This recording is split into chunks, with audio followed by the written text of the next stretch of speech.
I believe he may already be here and we don't recognize his username. So John, if you're here, feel free to turn on your camera, turn on your microphone, and join the conversation. Yeah, I think one of the names, iPhone 133.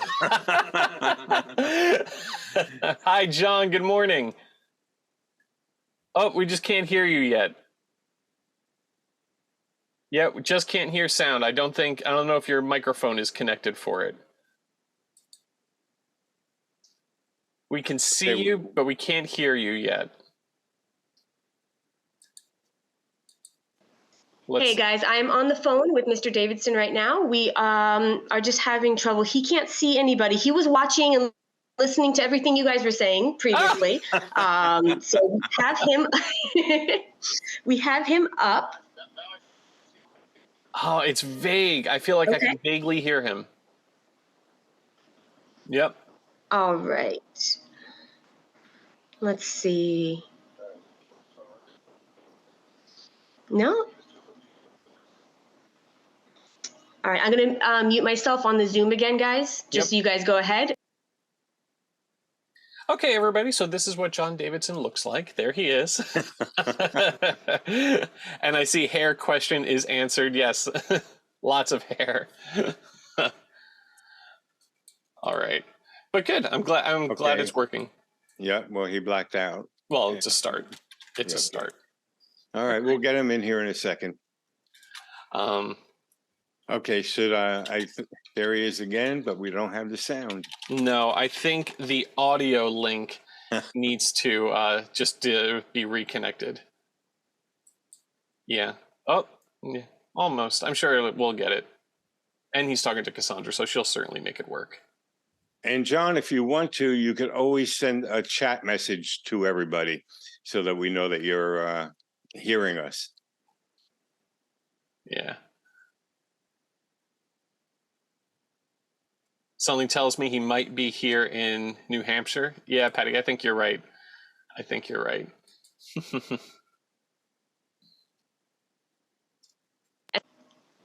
All right, Mr. Davidson, can you hear me? Hi, guys. Can you hear me? Hey, Hey. All right, so it was the call interfering with the Zoom. Well, All set. Can you hear me now? Yes, we can. Okay. Well, I thought I would start here. This is the little street. This is my street. This is Sandwich, New Hampshire. Isn't it exciting? Thrilling. Yeah, thrilling. And this is the sign. This is John Davidson's Club Sandwich. And here I am. Hey! It's a barn. It's a horse barn. And I've been living in Sandwich for 6 years. And 3 years ago, I said, why not take this horse barn and make it into a little showroom? It says Club Sandwich, come hear the music play. And you walk in the door, and it's, I don't know, I hope you can see. Wow. Oh, yeah. All couches. Wow. Can you see? Absolutely. Yes, we can. It is this is my eagle wall. This is everything. It's I mean, how many guys put their picture all over their wall, really? And this is where you get your tickets and stuff, and this, we sell T-shirts, of course, and coffee mugs and hats and stuff. And these are all, I started on Broadway in the 60s, and then all the albums, I made 12 albums, and then the Walt Disney movies, the Family Band, and Happiest Millionaire. And then got my Sardi's picture. That's my Sardi's. I was so proud of my Sardi's picture for State Fair. And then a bunch of one-man shows, off-Broadway show with Morgan Fairchild. I did a tour playing Teddy Roosevelt that I was pretty proud of. But a lot of things. And then here are some things that I'm not as proud of. This is my wall of shame. Can you hear me? Yeah, we can hear you. A wall of shame. Talking to you. Yeah, in my this is my best review I've ever gotten. This is from in Broadway World from Birdland. I did Birdland a couple times, and they got the best. They said I was today's Will Rogers, which of course is not true, but that's what reviewers do. And this is my ventriloquist dummy that I never did learn how to operate, right? But it's supposed to be me. And I did it on the Tonight Show with Carson, and it just wasn't funny. So now it hangs on the wall. Then this is my cruise ship shows. I had background. These are my background singer. These are inflatable dolls that I can make sing with me. It's just a really stupid idea, and so I don't do that anymore. And upstairs is the administration for the thing, and I used to breed Arabian horses. This is my Hollywood Squares jacket. When I used to host it, I was the second host. Peter Marshall was the first, of course, and Tom Bergeron was the third. My Man of La Mancha vest plate for singing Impossible Dream, Man of La Mancha. That's Incredible was the show in the 70s that got such a big rating. I did a lot of shows in Branson, Missouri. This is my rock and roll jacket. Did a lot of tours of music, man. And this is the little stage. It's a teeny stage. And all my guitars and stuff. I play guitar and banjo, and I have a double neck ukulele, which maybe you've never seen. But it's a double neck. It's a result of too much necking. And then this is what I look out on. We did a show yesterday, so we do a balloon drop from the ceiling. It's great. We do at one point I do a thing with bubbles. Can you see the bubbles? It's yeah. All these years of voice lessons, and it's the bubble machine that they remember. John, yeah. This is Sal, and I heard that you just came back from the Fringe Festival. Yes, that's why I'm. Yes, I've been there 2 years in a row, and I have tickets for next year. Yeah, if anybody hasn't been to the Fringe, it's in Edinburgh, Scotland. Oh man, the inspiration! So many different ways of storytelling, and I spent a week there, and I have a friend in Scotland and we drove to Edinburgh, and I just love it. How did you know that? Oh, I do my research, but what I found interesting is you did a video, 2 videos, all about your time there. But at the end of one of them, you were saying how envious you were of all these performers. Yeah. Well, because I didn't have my guitar with me and I wasn't there to perform.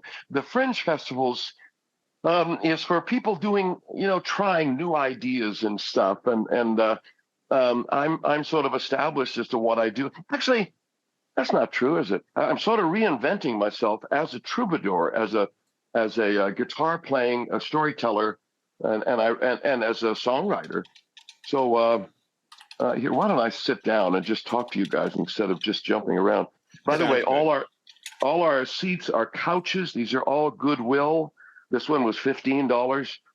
This one was $22. I just said, please make sure there's no bed bugs in these things or any of that kind of stuff. All right, I'm sitting down. Okay, great. Yeah, anyway, yeah, but I didn't perform at the Fringe Festival. It's I don't know. There were some people my age there. I'm 81 now. I'm 81 years old. I said to a friend of mine, "Do you think I look 81?" And she said, "No, you used to, but not anymore." It's a true friend. A true friend. Yes. Anyway, congratulations, you guys, on this show. You've got the 2 generations going, and I've heard so much about your show, and I'm so excited to be here. Hi. Well, it's our pleasure, definitely. I want to talk a little bit about your background, and is it true that you were so insecure when you were beginning that you were invited by Elvis Presley to go to Graceland, and you turned him down? Yes. It was so stupid. It wasn't actually. It wasn't actually Elvis who called, but I came into Memphis because I was playing the Hilton. The Hilton there had a little, actually quite a nice showroom, and I came in and did a week of shows. And while I was there, Red West was Elvis's guy, and he called and said Elvis would like you to come over and play some racquetball. And I said, "Excuse me, do you have the right number?" I was so intimidated. and I heard a little bit about the drugs and stuff, and I thought, really, I'm not sure I want to get into that whole scene. And I have met Elvis twice before. He came to my show in Vegas and came backstage. I think it was because he had to pee and didn't want to pee in just a public thing. But anyway, and then I went to see him at the Hilton and went backstage and met his dad, and a bunch of lovely ladies were in the dressing room. But what a sweet guy. But anyway, I was just afraid. Yeah, I was. I just. So yeah. Anyway, I didn't go. I wish I had. I wish I had. And same thing happened with Burt Reynolds. Well, how do you know? How do you know all this stuff? You guys are sneaky. Yeah, when I did the pilot of Hollywood Squares, Burt Reynolds was on the pilot, and he said, Johnny, he's much a man's man and a woman's man, and said, I know you got a boat there, and I did. I had a beautiful classic trawler in Los Angeles that I used to go to Catalina on, and 96 feet long. It was too big, but I wanted a classic, and there it was. And he said, I want to go out in your boat. And I said, oh, well, that's nice. Because I had lent my boat. I don't, it may sound like I'm name dropping, but I lent my boat to Barry Manilow and Neil Diamond just for the day, and they might have stayed overnight at Catalina. But so he'd heard that I have a boat. And I said, Bert, possibly the least relaxing way I know to spend a weekend would be to have you in the main salon of my boat. I mean, I said, to me, I admire you so much, and I have great respect for your career. And I don't think I'd be prepared to just say, so Bert, what's happening, man? So I said, I don't think that's going to work out. But thank you for that, and we did the Hollywood Squares pilot with him. Yeah, it's weird that way. I feel like I've been sort of on the fringes of show business for years, and I haven't been. It was. I've done a lot of crazy things, and I've made mistakes like that one. Yep. When you began, you started out with a legend, Burt Lahr, when you did the Broadway show with him, playing his son. Yeah, I think I said I played his son. I look back on that and I realized that I played his friend's son who came out to visit, and so I got that wrong in an early press thing. But yeah, I played the juvenile lead in a musical called Foxy, and Burt Lahr was his last Broadway show, as it turned out. What an interesting guy. I felt a little bit like I could relate to him because he was never pleased with his performance. He was very hard on himself. And he would do an incredibly funny scene and go off stage and sit and wait for his next entrance and sit there and brood and worry about, was it funny enough? Was the timing right? Did someone steal the attention on stage that hurt his punchline? He was very much a worrier. His son, Burt Lahr's son, talked about that in the book that he wrote about his dad, I think called The Cowardly Lion. I forget which one. But I studied him from side stage every show. In Vegas, I was introduced in Vegas by, you're going to think I'm 81 now, by Jack Benny. Jack Benny brought me to Las Vegas, and I sat in the wings and watched Jack Benny every night. Maybe young people today don't know, but made his career in radio and then went to TV.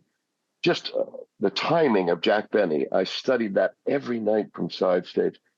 I've had a chance to Ricardo Montalban, I work with in the Fantastics live, and some of the legends. Bob Hope, I did the Bob Hope specials, and Carson himself. I sat in for Carson a lot, and I took advantage of those times to steal. To steal not material necessarily, but to steal attitudes what makes a presentation funny? What makes a presentation, what makes you cry when you see certain things or laugh?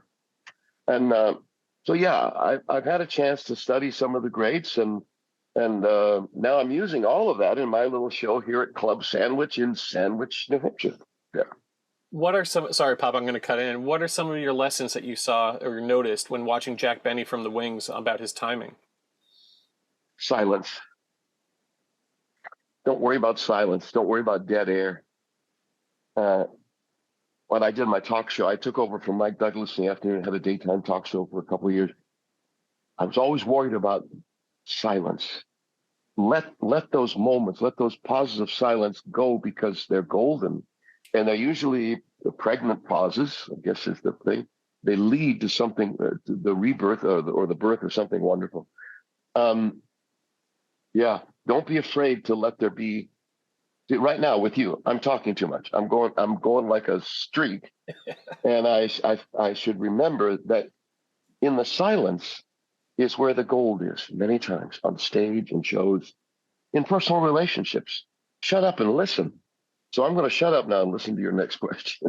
Okay, let's talk about Sally Field in the Girl with Something Extra.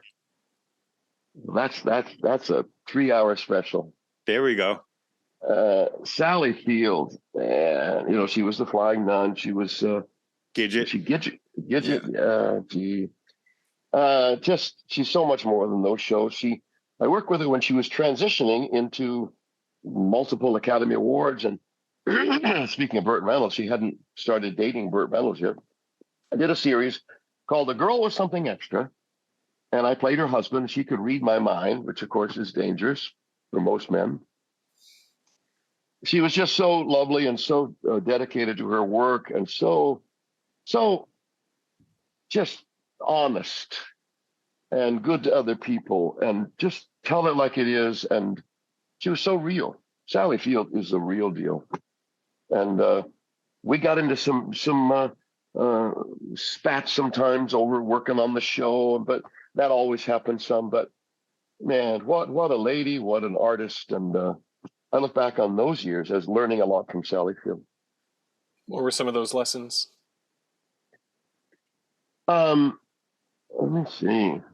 Of course, she's a dramatic actress of the first rate, and just acting things about being in the moment, listening to the other actor, playing the moment. Being focused enough to be in the scene. I came from musical theater. Curly in Oklahoma, Harold Hill and the Music Man. Da da da da da da da da. And she came from Chekhov. She's so. Yeah, a lot of acting ideas.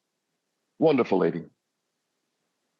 We've noticed over the years that you can take a great comedian and have them do a dramatic role with no problem, but it's hard to take a dramatic actor and turn them into a comedian.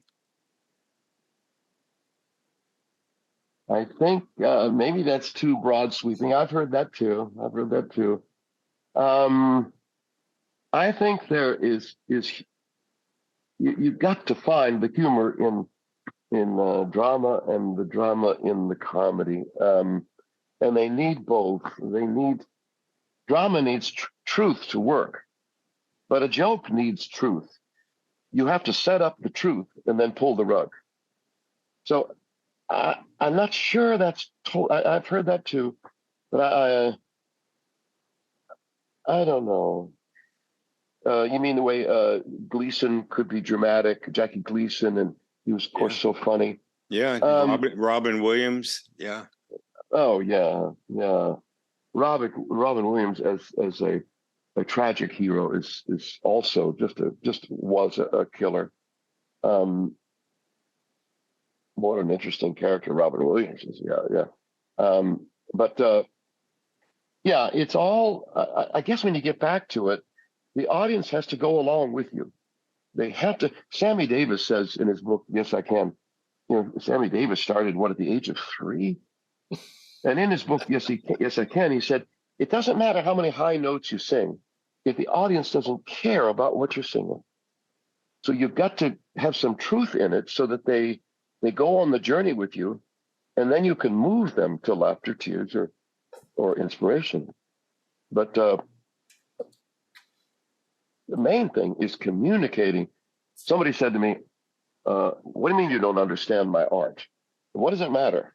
I did this art, this picture, or this, I wrote this poem, or I sing this song. What does it matter if nobody understands it? It matters a lot. You have to touch people in some way. Just art for itself. Art has to be received. And I think the reception is part of the art. So, yeah, I don't buy that people can say, nobody understands what I do. What's wrong with them? No, what's wrong with you? Yeah. True. When did John Davidson realize he was John Davidson? When did you realize you had made it to that point? Now you were a household name. Late last night. Waiting for this show. You made it. Waiting for the fact that you guys called and put me on this show. That's a very interesting question because I have never felt like I made it. I always perform, and this is a fault, like they could leave at any minute. You could lose the audience at any minute. You know, stay connected to what you're doing, focus on the material. And I haven't done my best show yet. Yes, I had most of my notoriety was happening in the 70s and 80s and maybe early 90s. And so there are those peak years where you could say, have I made it? I don't know. Does anybody ever make it? Yeah, I guess they do from the outside, but from the inside, it doesn't feel like that. I wish that could be, maybe some people enjoy their success more than I do. I'm always saying, I'm waiting for the other foot to drop. People say, man, you were great. And so many performers say, which show did you see, the matinee or the evening? Because you always know that it's not perfect. It is never perfect. As good as you guys both are, you'll never do the perfect show. You'll wish you'd said this. You'll wish you'd asked that or this, and you wish you had a better guest on. It was more, and it's never perfect. And that's okay. That's what life is. Life is a compromise. Yeah. I think many performers have that same feeling that I think Jerry Seinfeld wrote a book called Fool Them Again, where you yes. When you're in front of the audience and you say, I got through it, but fool them again. Yeah, you're so right. Yeah, I feel like I'm fooling somebody. And it all started because my mother, I came from, my folks were both Baptist ministers. I have 3 brothers and we're all atheists. I'm not religious at all. I tried to be religious and it didn't work. But years ago, I said, no, I am a secular person and that's okay. But my mother used to say to her 4 boys, you're a good boy. My mother said, Johnny, you didn't call me Johnny, John Hamilton. You're a good boy. And I knew that I was not a good boy. I see naked people. That'll make a good T-shirt. I stole that. That's a song title, but a folk singer, I can't remember his name now. I undress everybody I meet, and I picture them naked, and I've done that since I was a teenager, and that's not good. I mean, is that good? that's not right. So what I'm saying is, it's the imposter syndrome. I've had a lot of therapy and need more, but my psychiatrist said, you think you're an imposter, and people are going to find out what the John Davidson really is. And I think that's what Jerry Seinfeld is saying. I fooled him again. Mm-hmm. I know we're bouncing around your career because it's 60 years worth of great memories here. Can you tell us anything about Walt Disney? You made 2 movies for his company. Oh, man. Yeah. I came to Disney. He saw me on a Bell telephone hour in New York. I just stand up here and go over. And he had just, they had Mary Poppins. They had done the musical Mary Poppins, and they felt, oh, okay, period musicals, that'll work. And so I signed a 3-picture deal, went out and met Walt. He called me John, and I'm trying to find the picture of him on the wall here.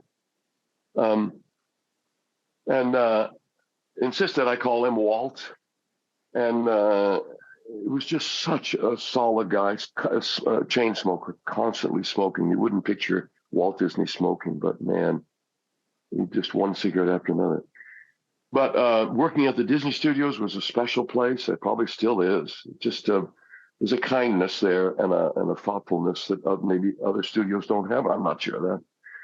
I can't find the picture of Walt Disney here. With Leslie Ann Warren in both the musical films, The Happiest Millionaire I did and Family Van.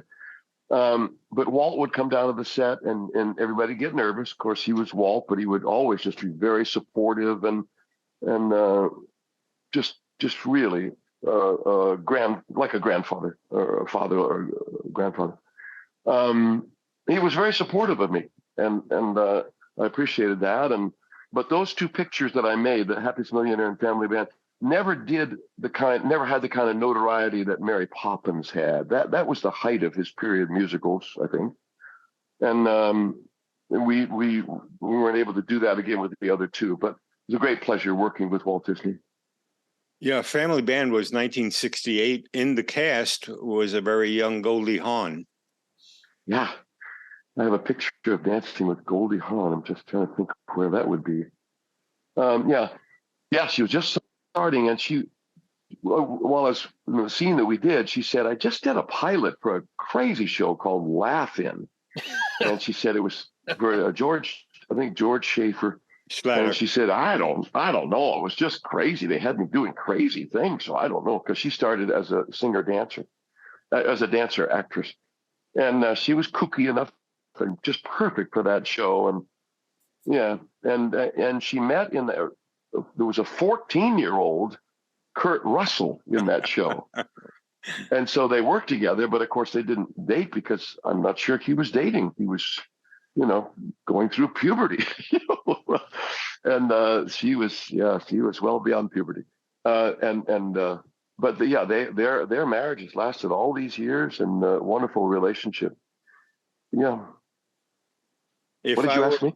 Yeah, if I was just to mention names, can you just off the top of your head just give me impressions? I know you work. Most of what I say is off the top of my head. There we go. Yes, okay. So anything you can remember working with Carol Burnett?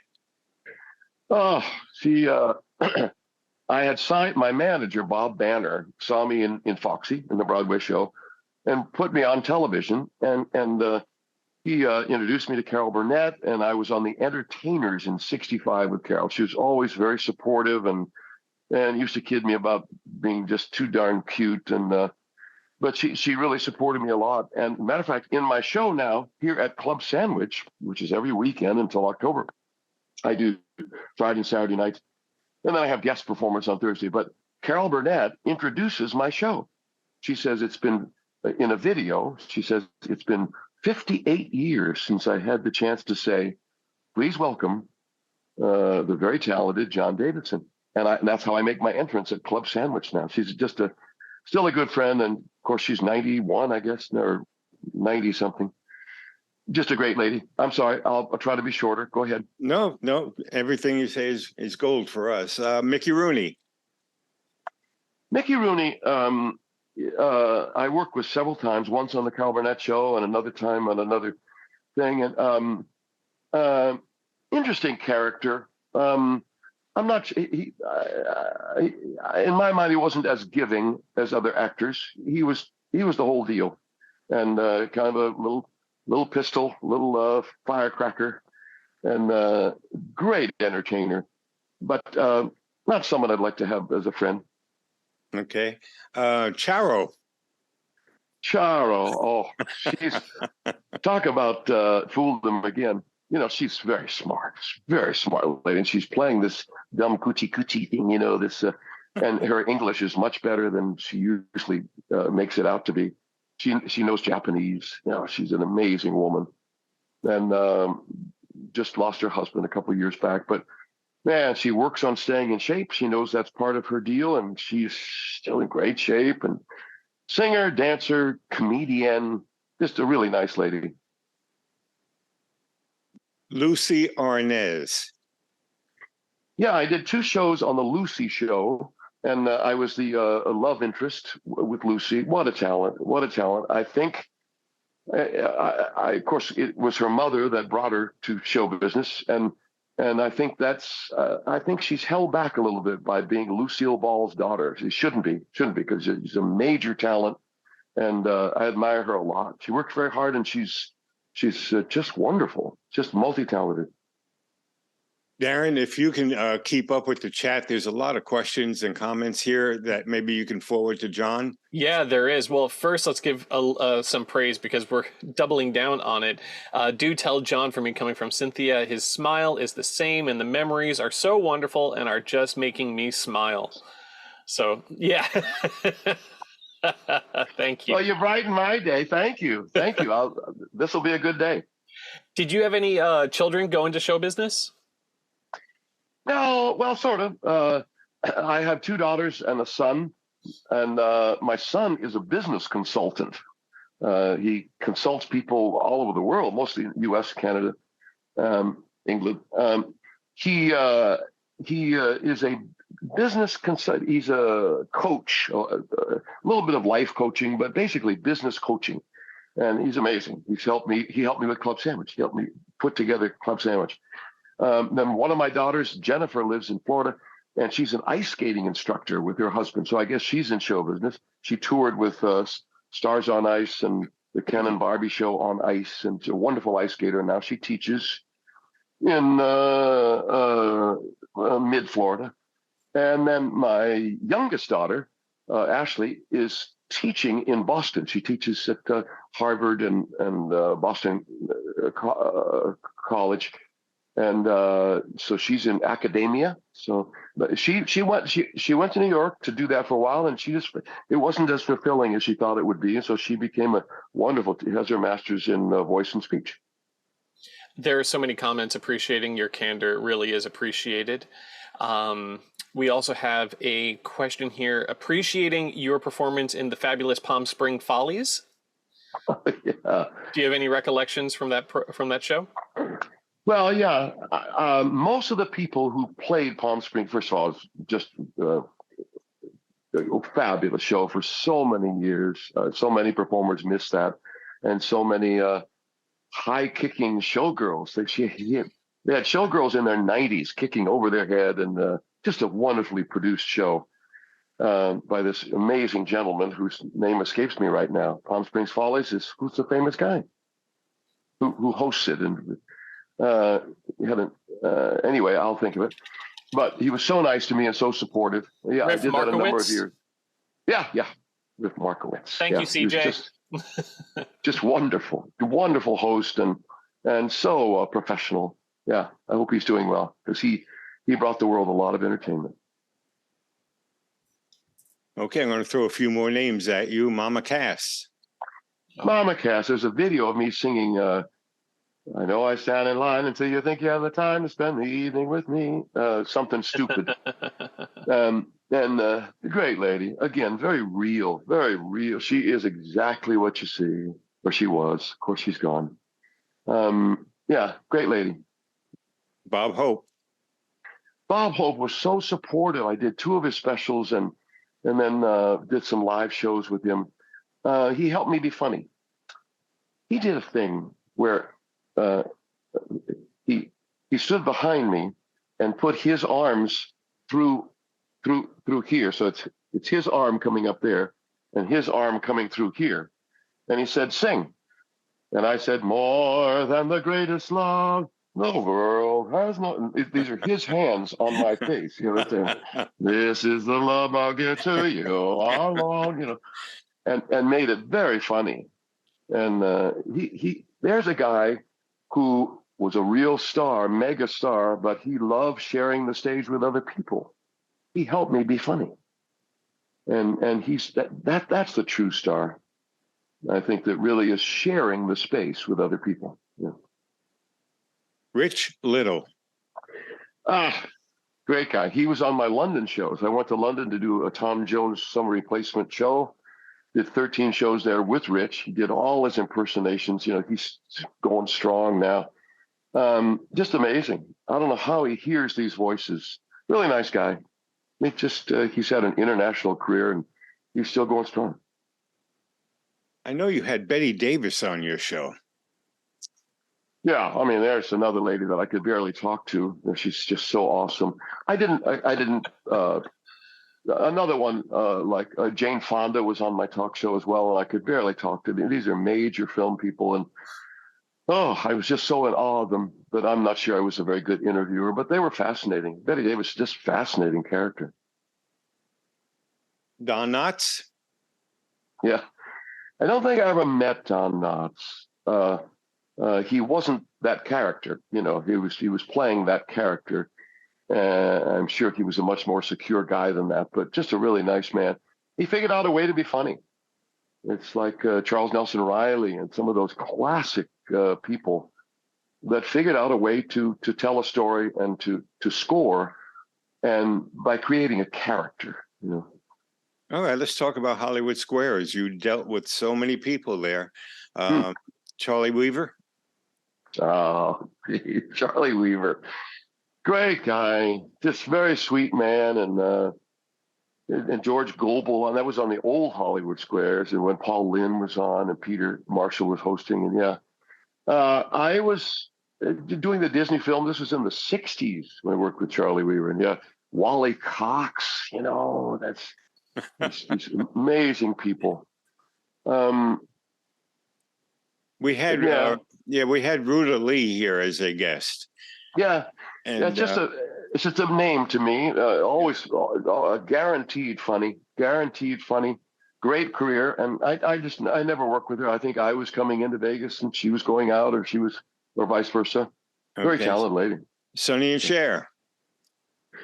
Yeah, that was a little strange. I guested at least once. I know of once when I guested on the Sonny and Cher show. They were in the same studio as Carol Burnett, and they were right across the way. Sonny came up and welcomed me, gave me a hug. I'd never met him, and Sonny was so outward. And Cher, maybe she was very upset that way, or maybe she was, but she was very quiet. I think Cher is basically a shy person. And Sonny was the gregarious. And you can see that in the show, right? That Sonny did all the talking. But then that gave Cher this incredible mystery about her. She's a very nice lady, very nice, but just was very quiet. And I thought, am I on the wrong set? Am I in the wrong show? It's just that she's like I am at times, very shy, and it gives her such a great mystery. What a talent! Again, she is so charismatic. And Sonny was just out there, just letting it go, more like I am. So I was closer to Sonny, but always been in awe of Cher. Just to remind everybody, if you go onto YouTube, Sal St. George, there are dozens and dozens and dozens of great clips of John Davidson on his talk show, singing on the Ed Sullivan Show, and there is one with Cher and Bob Mackie, and you're talking about costumes. Oh, yeah. Bob Mackie did some of my Vegas. I used to wear jumpsuits, beaded jumpsuits, almost like country western acts used to wear, with huge bell bottoms. Yeah, I think we all found Bob Mackie through, well, he did Carol Burnett too, didn't he? And Cher. And yeah, he made me some fabulous things. Expensive. They weren't cheap. But that was at the stage where sequins and feathers were, that a guy could even wear those. Not good today. I wear crazy shirts like this in my show, but do you still have any of those costumes? Your Vegas costumes? No, I don't think, Bob. This is something I wore in state fairs and stuff. They're jeweled things. Bob Mackie, I don't. But he's just such a major talent. He came to see me at Birdland. I was talking about this review my best review is from Birdland a couple of years back. And he came to see the show. It was very nice. And no, I don't. But he's had a great career. Carol Channing? Yeah, I did the weirdest thing I've ever done. After I did, um, I played a killer on Streets of San Francisco.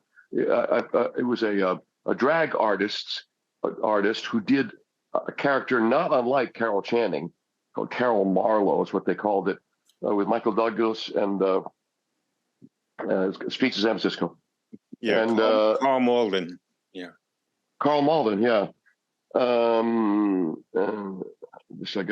got a call coming in. I hope, can you still see me? Yeah. Oh, yeah. Okay, because somebody's trying to call me on my phone. Leave me alone. I'm talking to these guys.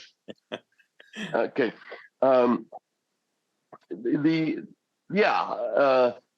Streets of San Francisco. I played the drag thing, and funny story about that. I did all the drag stuff. I played the lady. The lady was a killer, and she stabbed people through the heart with a hat pin.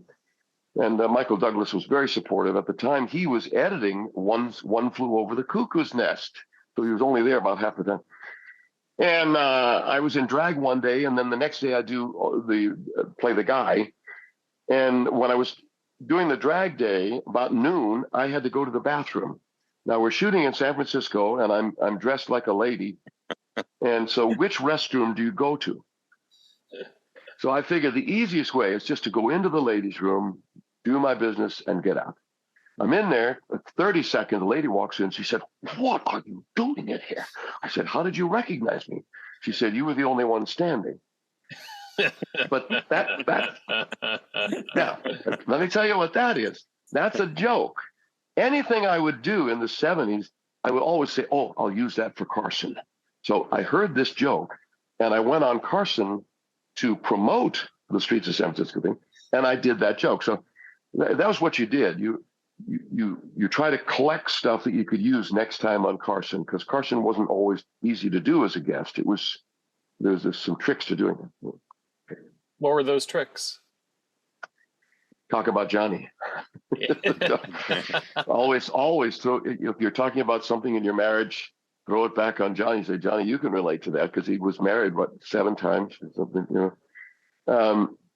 You find a way to let Johnny have some jokes in there. And there's another shy guy, Johnny Carson, very shy, very private, real gentleman, so supportive of me, but another shy guy. Isn't that why we go to stage? Isn't that why we jump up on the stage? Because we can express ourselves better than we can in real life. Isn't that why? Yeah. I think so for a lot of performers. Yeah, that's your refuge. But what about you guys? Are you guys like this in real life? Yes. Dad, I'll speak for Dad. He would not be having these conversations. He will be very happy reading the books, watching the movies, but put him in front of a crowd, and yeah, he's going to open up and have these conversations. Yeah, so you see a new side of your dad when he does this show. Every time. Peter Marshall. Oh, did you see what he did there? Did you see that, John? Did you see how he transitioned there? Yeah. It was seamless. I don't want to draw attention to it. I don't want to ruin the cadence. It was so fast it made my head spin. Yeah. Peter Marshall, just a real gentleman. Oh man, what is he now? 96, 97. Just a real gentleman. I was the second host of the Hollywood Squares. After Peter Marshall had won all the awards, all the Emmys, and all these trophies for what a great host he is and was. He was a song and dance man on Broadway before he became a game show host, that terrible title. Then when I decided that variety television had died, and the variety television of the 80s was talk shows, and it was game shows. But he was very supportive. He gave me some tips on doing Hollywood Squares. I was doing my Peter Marshall impression when I hosted the show, but I don't do impressions well, so nobody knew I was doing Peter Marshall. When Bergeron came in, I talked to Bergeron about this, and he has the same admiration for Peter Marshall. Just what a guy. And Peter was all about making the stars shine, just like Merv Griffin was. Peter Marshall, just when he was hosting Squares, his biggest thing was making stars shine. See, Squares was done, we did all 5 shows in a day. So you'd have dinner between Wednesday and Thursday, and you got to know everybody because it was a big buffet, and It was just great. When I was guesting on Squares with Paul Lynde, that was when I did the Cosmopolitan Centerfold. This was another mistake of my career. It's up here on the wall, but not the good parts. I was wearing a towel. I was not naked. I was wearing a towel. Burt Reynolds had been the first Cosmopolitan Centerfold. So they were going to do it again. And I said, my manager said, you ought to do this. Remember, my parents are Baptist ministers. So I'm doing a centerfold, wearing a towel. It wasn't nude. So I brought this picture of me almost nude back to Hollywood Squares and showed it to Paul Lynde. And Paul Lynde takes one look at it and he says, well, you should have been the ambassador to underdeveloped countries.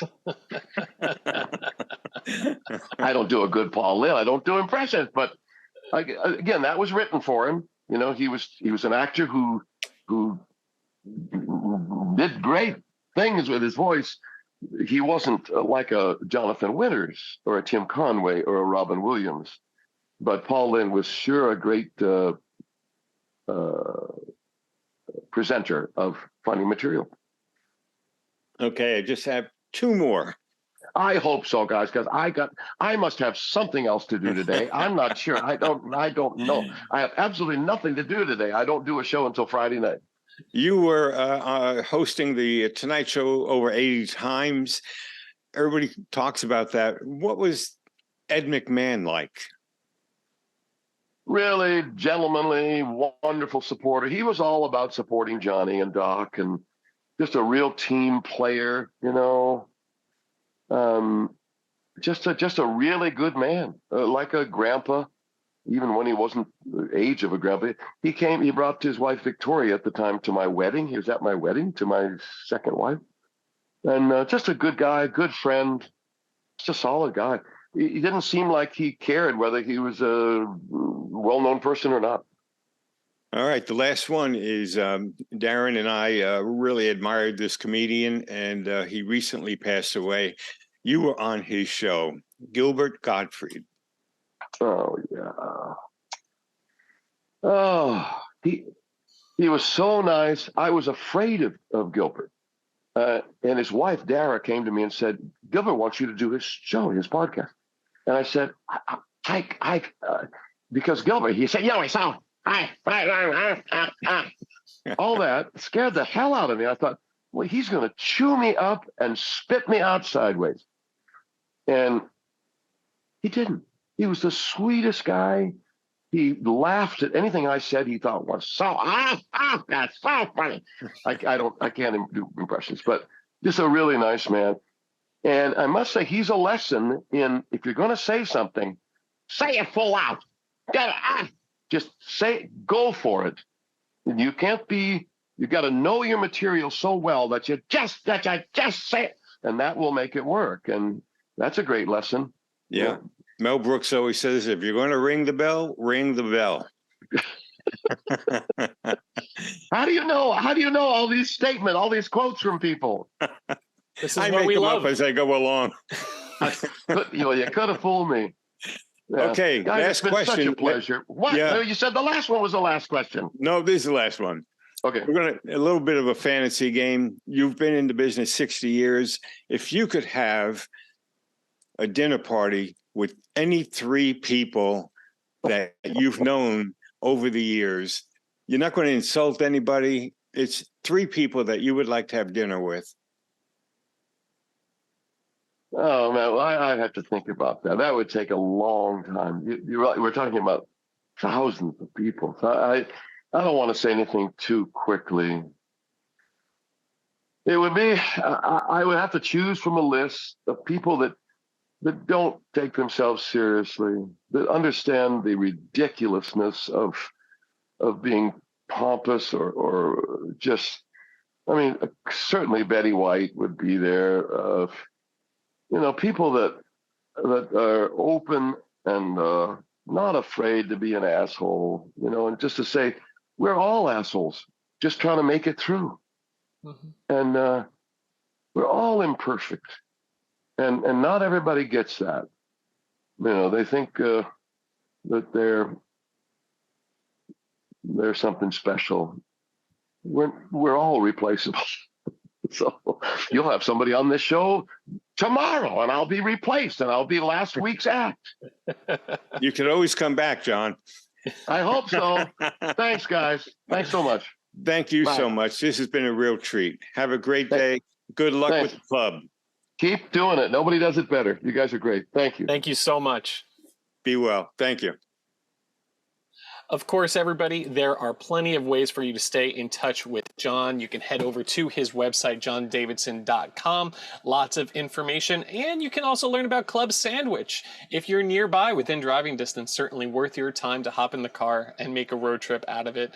Fridays and Saturdays, guest performers on Thursday. That's Club Sandwich in New Hampshire. You can follow John on Instagram. He's over there, official John Davidson. On Facebook as well, John Davidson, noticing a trend.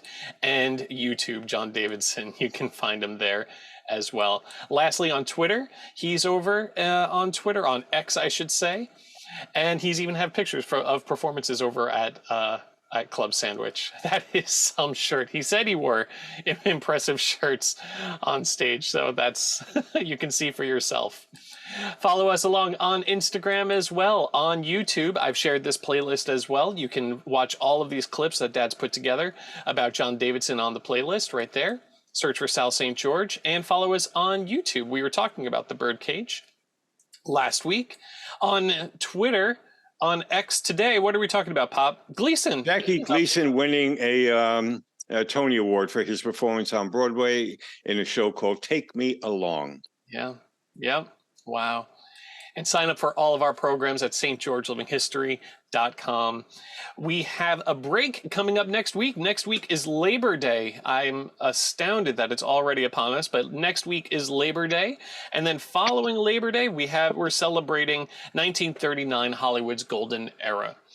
So we hope to see you there. If you're on Long Island and nearby, tomorrow we're going to be talking about Tim Conway. He was briefly mentioned this morning. You can see the Tim Conway story over at Theater 3. That's taking place tomorrow at 12:30. If you're nearby, we'd love to see you in person. Pop, I think we had a good show today. What do you think? I think it turned out exceptionally well. Me too. I agree. Thank you all for making it so special and joining us, and we look forward to seeing you again. And you will enjoy the playlist. I had a slideshow to accompany his conversation. We never got to use it, but all the videos that I collected are there, so you can enjoy the whole conversation. Fantastic. Everyone have a wonderful week, and we will see you soon. Thanks, Bye-bye. everybody. Bye.